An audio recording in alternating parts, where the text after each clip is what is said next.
Hello everyone, welcome to SR Study Solution. Thought of the day is the future belongs to those who believes in the beauty of their dreams. यानी भविष्य उन लोगों के लिए है जो अपने सपनों की खूबसूरती में विश्वास करते हैं।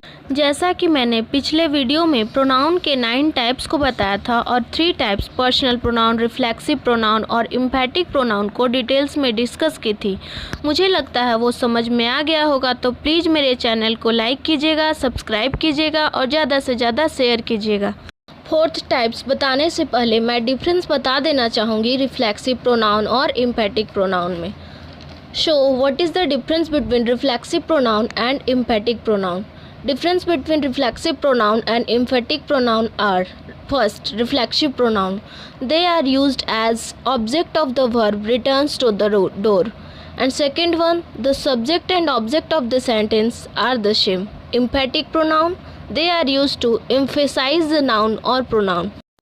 आपको इसमें कंफ्यूज नहीं होना है क्योंकि इसमें सेम एग्जाम्पल्स यूज़ हो रहे हैं, like my self, our self, लेकिन उनका किस जगह पर यूज़ हो रहा है, किस तरह से यूज़ हो रहा है, वो उनको डिफ्रेंशिएट कर रहा है।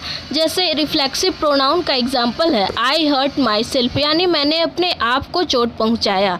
तो रिफ्लेक्सिव प्रोनाउन में सब्जेक्ट एंड ऑब्जेक्ट एक ही पर्सन्स होते हैं और इसमें जो सब्जेक्ट वर्क कर रहा होता है उसमें वर्क का रिएक्शन भी सब्जेक्ट के ऊपर ही होता है। तो इसमें माई सेल्फ जो है रिफ्लेक्सिव प्रोनाउन है। उसी तरह सेकेंड वन एम्फैटिक प्रोनाउन का एग्जांपल है she herself open the door. ये यूज़ किए जा रहे हैं नाउन और प्रोनाउन को एम्फेसाइज करने के लिए। तो इस सेंटेंस में हर self is an emphatic pronoun, इसमें नाउन और प्रोनाउन को एम्फेसाइज किया जा रहा है और इस सेंटेंस में शी एक प्रोनाउन है, इसको एम्फेसाइज किया जा रहा है by her self. So her self is an emphatic pronoun hair.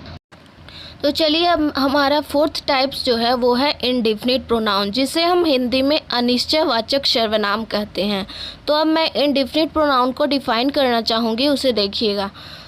Indefinite pronoun. Sometimes the pronouns used in sentence do not refers to any particular things or persons. They are used in general way. Such pronouns are known as indefinite pronouns. कभी ऐसा होता है कि pronounce जो होते हैं sentence में जिसमें वो किसी पार्टिकुलर स्पेसिफिक थिंग और पर्सन को रेफ़र नहीं करते हैं, एक तरह से जनरल वे में यूज़ किए जाते हैं, उनको हम इंडेफिनिट प्रोनाउन कहते हैं। तो एग्ज़ाम्पल कुछ बताना चाहूँगी, उसे समझिएगा। All, anyone, anybody, anything, everyone, everybody, everything, someone, somebody, something, no one, nobody, nothing, some, none, etc. So these are the examples of indefinite pronoun. तो अब कुछ सेंटेंसेस बताना चाहूँगी जिसमें देखिएगा इंडेफिनिट प्रोनाउन का कहाँ पे कैसे यूज़ हो रहा है। तो फर्स्ट एग्जांपल हमारा है nobody can help you in this issue। तो यहाँ पे nobody मीन्स कोई भी नहीं, इसमें किसी भी स्पेसिफिक थिंग, स्पेसिफिक पर्सन को रेफ़र नहीं किया जा रहा है। तो यहाँ पे nobody जो है वो इंडेफिनिट प्रोनाउन हो गया। सेकेंड वन एग्जाम्पल है did you ask anybody to come. यहाँ पे एनीबॉडी मीन्स किसी भी स्पेसिफिक पर्सन, स्पेसिफिक थिंग को रेफ़र नहीं किया जा रहा है।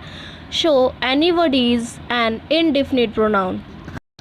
तो मैंने फर्स्ट से 4th टाइप्स तक जो बताने की कोशिश की, मुझे लगता है वो समझ में आ गया होगा। अब मुझे 5th टाइप्स की ओर चलनी चाहिए और 5th टाइप्स हमारा रिलेटिव प्रोनाउन। रिलेटिव प्रोनाउन यानी जिसे हम हिंदी में संबंधवाचक सर्वनाम भी कहते हैं। तो अब मैं रिलेटिव प्रोनाउन को डिफाइन करना चाहूँगी, उसे देखिएगा।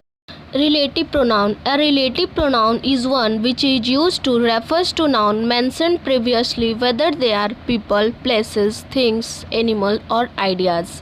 Relative pronoun can be used to join two sentences.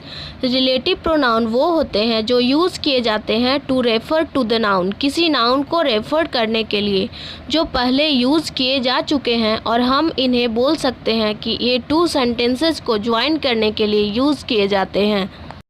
Examples of relative pronouns are who, whom, that, which, whoever, whomever, whichever, etc. ये वो वर्ड्स हैं जो यूज़ किए जाते हैं to refers to noun mentioned previously like people, places, things, animal और ideas। Choose कर सकते हो किसी एक पर्सन को जिसे तुम पसंद करते हो। तो यहाँ पे पर्सन को whomever से रेफ़र किया जा रहा है, तो यहाँ पे whomever जो है वो रिलेटिव प्रोनाउन है। अब मैं 6 टाइप्स को समझाना चाहूँगी। वो हमारा है डेमोन्स्ट्रेटिव प्रोनाउन, जिसे हम हिंदी में निश्चयवाचक सर्वनाम भी कहते हैं। Now I want to define demonstrative pronoun. Demonstrative pronoun. Demonstrative pronouns indicate the object that we try to describe or tell you a specific distance, like near or far, of the object. Demonstrative means demonstrate करना यानी describe करना किसी object के बारे में। ये उसकी indication बताता है, जैसे how far और how near an object is from you. For example, अगर कोई ऑब्जेक्ट सिंगुलर है और वो आपके पास है, आप उसके बारे में कुछ डिस्क्राइब कर रहे हो, तो दिस वर्ड उस ऑब्जेक्ट के लिए यूज़ करोगे। और अगर वो ऑब्जेक्ट आपसे दूर है तो आप दैट यूज़ करोगे। शो लाइक प्लूरल के लिए एक से ज़्यादा ऑब्जेक्ट है और आपके पास है, आप उसके बारे में कुछ डिस्क्राइब कर रहे हो, तो आप दीज यूज करोगे। और एक से ज़्यादा ऑब्जेक्ट है और आप उसके बारे में डिस्क्राइब कर रहे हो, तो आपसे दूर है, तो आप उसके साथ दोज यूज करोगे। तो चलिए अब कुछ सेंटेंसेस देखते हैं जिसमें डेमोन्स्ट्रेटिव प्रोनाउन का यूज़ हो रहा है। तो फर्स्ट एग्जांपल हमारा है दिस इज़ माई बुक। ये एक बुक की बात हो रही है जो पास में है, so this is a demonstrative pronoun. Second one example है these are my books. So here these were demonstrative pronoun. मैंने फर्स्ट से 6 टाइप्स तक जो पढ़ाने की कोशिश की, मुझे लगता है वो समझ में आ गया होगा। तो अब मैं चलती हूँ 7th टाइप्स की ओर। वो हमारा है इंट्रोगेटिव प्रोनाउन, जिसे हम हिंदी में प्रश्नवाचक सर्वनाम कहते हैं। अब मैं इंट्रोगेटिव प्रोनाउन को डिफाइन करना चाहूँगी, उसे देखिएगा। Interrogative pronoun, the pronouns that are used for asking questions is known as interrogative pronouns. जो क्वेश्चन पूछने के लिए यूज किए जाते हैं उसे हम इंट्रोगेटिव प्रोनाउन कहते हैं। For example what, who, which, those, whom, etcetera. तो चलिए अब कुछ सेंटेंसेस देखते हैं जिसमें इंट्रोगेटिव प्रोनाउन का यूज़ हो रहा है। फर्स्ट वन एग्जाम्पल हमारा है हु इज़ देयर। यहाँ पे हु वर्ड जो है इंट्रोगेटिव प्रोनाउन है। सेकेंड वन एग्जाम्पल है व्हाट डू यू वांट। तो यहाँ पे व्हाट जो है इंट्रोगेटिव प्रोनाउन है। अब मैं 8 टाइप्स की ओर चलना चाहूँगी। वो हमारा है डिस्ट्रीब्यूटिव प्रोनाउन, जिसे हम हिंदी में वितरणवाचक सर्वनाम भी कहते हैं। डिस्ट्रीब्यूटिव प्रोनाउन को डिफाइन करना चाहूँगी, उसे देखिएगा। Distributive pronoun, the pronouns which refers to the persons और things one at a time are called distributive pronoun. Distributive means वितरण। आपके पास यदि ग्रुप ऑफ थिंग्स है, ग्रुप ऑफ पर्सन्स है, लेकिन उनमें से किसी एक स्पेसिफिक पर्सन और एक स्पेसिफिक थिंग्स को रेफ़र कर रहा है, तो ये हमारा डिस्ट्रीब्यूटिव प्रोनाउन कहलाता है। दे आर ऑलवेज सिंगुलर, ये हमेशा सिंगुलर होते हैं। For example neither, either, each, none, etcetera. तो अब मैं कुछ सेंटेंसेस बताना चाहूँगी जिसमें डिस्ट्रीब्यूटिव प्रोनाउन का यूज़ हो रहा है। तो फर्स्ट वन एग्जाम्पल हमारा है each took it in turn. So here each word is distributive pronoun. Second one example है neither of the girls was late. So neither is a distributive pronoun. अब मैं 9th types को discuss करना चाहूँगी और 9th types हमारा है possessive pronoun, जिसे हम हिंदी में अधिकारवाचक सर्वनाम भी कहते हैं। अब मैं 9th टाइप्स को डिफाइन करना चाहूँगी, उसे देखिएगा और समझिएगा। और 9th टाइप्स हमारा है पॉसेसिव प्रोनाउन।